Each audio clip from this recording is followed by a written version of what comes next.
নমস্কার, আমি তরুণ ঘোষ। নিজের জেদ বজায় রাখার জন্য ডোনাল্ড ট্রাম্প একবারে দেশের মানুষকে ভুকা মারার জোগাড় করে দিয়েছে। আপনারা সবাই জানেন যে 1 অক্টোবর ওদের বাজেট শুরু হয়, বছর শুরু হয়। 1 অক্টোবর থেকে বাজেট পাস না হওয়ার ফলে পুরো শাটডাউন হয়ে গিয়েছে। আজকে হলো 31 অক্টোবর, 1 মাস কেটে গিয়েছে। এই 1 মাসের মধ্যে আমেরিকার অর্থনৈতিক অবস্থা কোথায় গিয়ে দাঁড়িয়েছে, আজকে সেই খবরটা হচ্ছে এইটা, যেটা আমাদের কাগজে বেরিয়েছে। আমি খবরটা একটু পড়ে শোনাই, তাহলে আপনাদের কাছে ব্যাপারটা অনেকটা পরিষ্কার হবে। মহু আসেন ওদের যে বোস্টনের যে আনন্দবাজারের যে প্রতিনিধি, তিনি জানাচ্ছেন 2 দিন পরেই বন্ধ হতে চলেছে আমেরিকার কেন্দ্রীয় সরকার দ্বারা পরিচালিত এবং নিয়ন্ত্রিত প্রকল্প সাপ্লিমেন্টাল নিউট্রিশন অ্যাসিস্ট্যান্স প্রোগ্রাম বা স্ন্যাপ। এই প্রকল্পের ওপর নির্ভর করে রয়েছেন আমেরিকার বসবাসকারী প্রায় 4,17,00,000 মানুষ, যার মধ্যে 40% শিশু। ভাবুন, খাদ্য অনুদানের এই প্রকল্প বন্ধ হয়ে গেলে খাবার জোটাতে মুশকিলে পড়বেন আমেরিকার বসবাসকারী 8 জনের মধ্যে 1 জন। ডোনাল্ড ট্রাম্প প্রশাসনের এই পদক্ষেপের সমালোচনায় সরব হয়েছে প্রাদেশিক সরকার এবং বেসামরিক প্রতিষ্ঠানগুলি, আর প্রেসিডেন্ট এর দায় চাপিয়েছেন আমেরিকান কংগ্রেসের বিরোধী দল ডেমোক্র্যাটদের ওপরে। নিজে এখন সামলাতে পারছে না, এখন ডেমোক্র্যাটদের ওপরে সমস্ত দায় চাপিয়ে দিয়েছেন। 1 অক্টোবর থেকে আমেরিকায় শুরু হয়েছে শাটডাউন। কংগ্রেসের বাজেট পাশ না হওয়ার ফলে আপৎকালীন বা অতি প্রয়োজনীয় সরকারি দপ্তর ছাড়া সব সরকারি দপ্তরের কাজ বন্ধ। যারা গত 1 মাস ধরে কাজ করছেন তারাও বেতন পাচ্ছেন না। এবার দেশের কৃষি দপ্তর United states department of agriculture জানিয়েছে, এই অচল অবস্থা যদি না কাটেন তাহলে খাদ্য অনুদানের এই প্রকল্প বন্ধ হবে।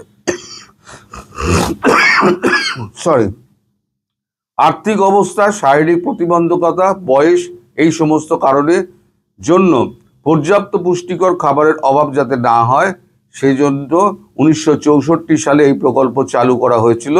শুধু ম্যাসাচুসেটস নয়, ম্যাসাচুসেটস ছাড়াও অন্যান্য যে প্রদেশগুলো রয়েছে সেই প্রদেশের একই অবস্থা।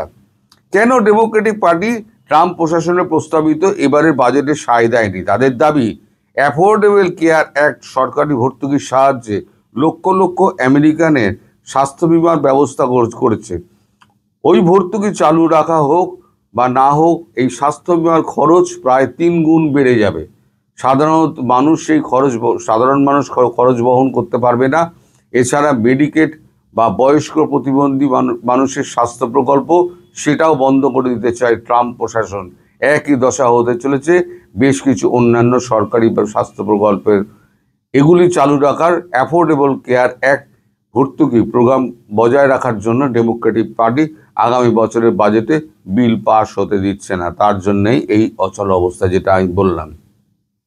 কিন্তু এই সরকারি অচল অবস্থা একটু অন্য গুরুত্বপূর্ণ সমস্যা রয়েছে। অন্তত 10 লক্ষ কর্মী এই পরিস্থিতিতে কোনো বেতন পাচ্ছেন না। তাই কেন্দ্রীয় সরকারি কর্মীদের সবথেকে বড় সংগঠন ডেমোক্রেটিক পার্টির কাছে আবেদন করেছে অচল অবস্থা বন্ধ করার জন্য। এরপরে স্ন্যাপ যদি বন্ধ হয়ে যায় তাহলে তাদের সংসার চলবে কী করে, সেই নিয়ে আশঙ্কা বাড়ছে। ট্রাম্প প্রশাসনের বিরুদ্ধে ইতিমধ্যেই মামলা করেছেন অন্তত 25টি ডেমোক্র্যাট প্রদেশের গভর্নরেরা।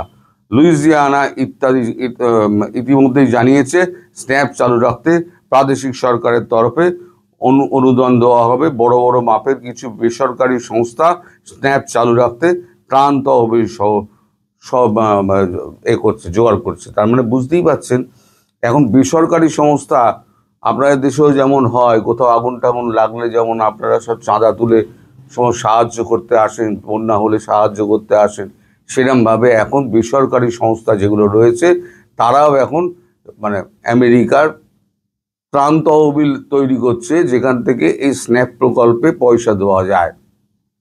এখন একটা বৃহৎ শক্তি, বৃহৎ রাষ্ট্র, তার রাষ্ট্রনেতার খামখেয়ালিপনার জন্য এই জিনিসটা হলো।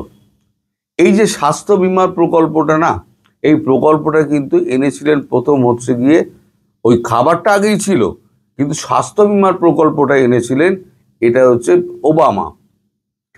মানে আমেরিকায় সরকার, মানে সরকারি হলেও বেসরকারি হলেও স্বাস্থ্য চিকিৎসা বা সংক্রান্ত ব্যাপারে খরচা এত বেশি এবং এত সীমিত যে আপনার যদি জ্বর হয় আপনি গিয়ে কিন্তু এখানে ডাক্তার দেখাতে পারবেন না। আপনার দেশে, আমাদের দেশে যেরকম হয়, আপনাদের ওখানে ওই নাম লেখাতে হবে, 4 দিন বাদে রুগী মরলো কি বাঁচলো 4 দিন বাদে আপনাকে সময় দেবে, তখন গিয়ে আপনি আপনার অসুখ দেখাবেন, তারপরে প্রয়োজনীয় ট্রিটমেন্টের জন্য আবার ডেট পড়বে।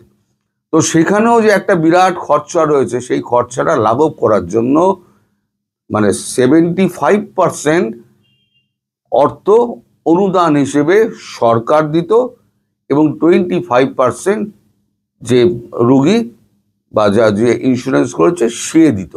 এটা চালু করেছিলেন ওবামা। ট্রাম্প বলেছেন কি নিজের সরকারের খরচ বাঁচানোর জন্য সেই প্রোগ্রামটাকে একদম ওই ডোজ যেটা করেছিলেন না, যেখান থেকে আমাদের ইলন মাস্ক বেরিয়ে এলেন এই সমস্ত ঝামেলার জন্য, যে এর মধ্যে আমি থাকবো না, লোকের গালাগালি আমি খাবো না, তোমার সঙ্গে থাকতে গিয়ে আমার ব্যবসার ক্ষতি হয়ে যাচ্ছে, কারণ তোমার সঙ্গে যা শত্রুতা আছে সেই দেশের সঙ্গে আমি ব্যবসা করতে পারছি না, ভারতের সঙ্গে, মেনলি ভারতের সঙ্গে ব্যবসা করতে পারছিল না। এখন ডোনাল্ড ট্রাম্পের সঙ্গ ছাড়ার পর ভারতের টেসলা কোম্পানি খুলে দিয়েছে, টেসলা এখানে ফ্যাক্টরি করছে, সে তো ব্যবসায়ী, সে একটা পাগলের চক্করে পড়ে নিজের ব্যবসা নষ্ট করবে কেন, বলে সে পালিয়ে গেছে। এখন সেই ডোজ প্রকল্পের মধ্যে কিন্তু এইটা ঢুকিয়েছিল যে এখন থেকে স্বাস্থ্য প্রকল্পে একটা পয়সাও দেওয়া হবে না।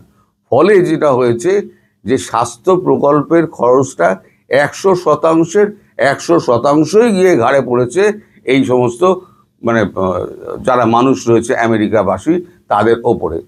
এইবার তারপরে যদি এই সরকারি প্রকল্পে খাদ্য অনুদান যদি বন্ধ হয়ে যায়, তাহলে দেখলেন কত শিশু আছে, কত বয়স্ক আছে, কত নিরন্ন মানুষ থেকে যাবে। তাহলে আমেরিকার বুকে একটা ভুকা মিছিল বেরোবে এবার। এমনিতেই তো প্লাকার্ড নিয়ে লোকে বেরিয়ে পড়েছে, উই ডোন্ট ওয়ান্ট কিং, আমরা রাজা চাই না। উনি তো সম্রাটের মতো ব্যবহার করছেন, সারা পৃথিবী শাসন করতে চাইছেন, নিজের দেশকেও বেতাচ্ছেন, নিজের দেশের জনগণকেও বেতাচ্ছেন। সবাই এখন বীতশ্রদ্ধ হয়ে গিয়েছে, এখন মনে করছে মানে কোনো রকমে 4টে বছর কাটাতে পারলে বাঁচি, আর 1.5 বছর কেটে গেছে, আর 2.5 বছর, আর 6 মাস হয়তো আবার একটা আপনার ইলেকশন হবে, যেটা মিড টার্ম ইলেকশন হবে। সেই মিড টার্ম ইলেকশনে তো ট্রাম্প তো এখন নিশ্চিতভাবে হারবেন, জেতার জন্য উনি অনেক কিছু চেষ্টা করছেন, এখানে যাচ্ছেন সমঝোতা করছেন, ওখানে যাচ্ছেন স্বাক্ষর করছেন, মানে শান্তি চুক্তি স্বাক্ষর করছেন, তাতে দেশের মানুষের কি আসে যায়। আজকে ডক্টর ইউনূস যদি অন্য একটা দেশের সঙ্গে যদি একটা চুক্তি করলেন, একটা জাপানের কার সঙ্গে চুক্তি করেছে, সে গাড়ির ড্রাইভিং শেখাবে, আর আমাদের পাড়ার পঞ্চুদা, লালুদা, এরা ড্রাইভিং শেখায়। তো ওই ড্রাইভিং স্কুলের চুক্তি আপনার জীবনে কি প্রভাব ফেলবে? আপনার জীবনে যেটা প্রভাব ফেলবে সেটা হচ্ছে কল কারখানা, খাদ্য ব্যবস্থা, মূল্য বৃদ্ধি, এইগুলো যাতে নিয়ন্ত্রণে থাকে, সেটাই আপনার চাই। ট্রাম্পের দেশে কিন্তু সেটাই হয়ে গেছে। ভারত মাল পাঠাচ্ছে না, উড়ু করে দাম বাড়ছে, তার মধ্যে মাইনে পাচ্ছে না। কত লোক মাইনে পাচ্ছে না শুনলেন? এত লোক মাইনে পাচ্ছে না, তার মধ্যে স্বাস্থ্য ব্যবস্থার যে অনুদানটা ছিল সেই অনুদানটাও বন্ধ করে দিচ্ছেন। ফলে আমেরিকাবাসী এখন তার উপরে খড়গহস্ত হয়ে রয়েছে, যখন তখন একেবারে বিক্ষোভে ফেটে পড়বে।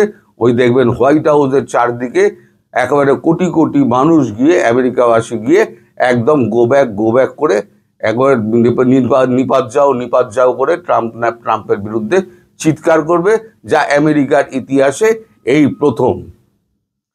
প্রথম এবং আমার সম্ভবত মনে হয় এই শেষ। একটা মানুষ একটা এত বড় দেশকে, যে শীর্ষে বসে আছে, তাকে একেবারে সারা বিশ্বের সামনে বেইজ্জত করে ন্যাংটো করে ছেড়ে দিল এই একটা পাগল মার্কা লোক, যে মানুষটা নিজের দেশের লোককে পর্যন্ত ছাড়ে না। সেই মানুষটাকে আপনি আর কি বলবেন? যে নিজের দেশকে ভালোবাসে না, সে অন্যের দেশের উপকারটা করবে কি? একে বিশ্বাস করা যায়? একে বিশ্বাস করা যায় না। তোর ভান্ডা তো 4 হয়েছে, বিকেলবেলা সে গল্প করবো আপনাদের কি করে ভান্ডা 4 হয়েছে। এখন এখানে শেষ করছি। সবাই সুস্থ থাকবেন, সাবধানে থাকবেন।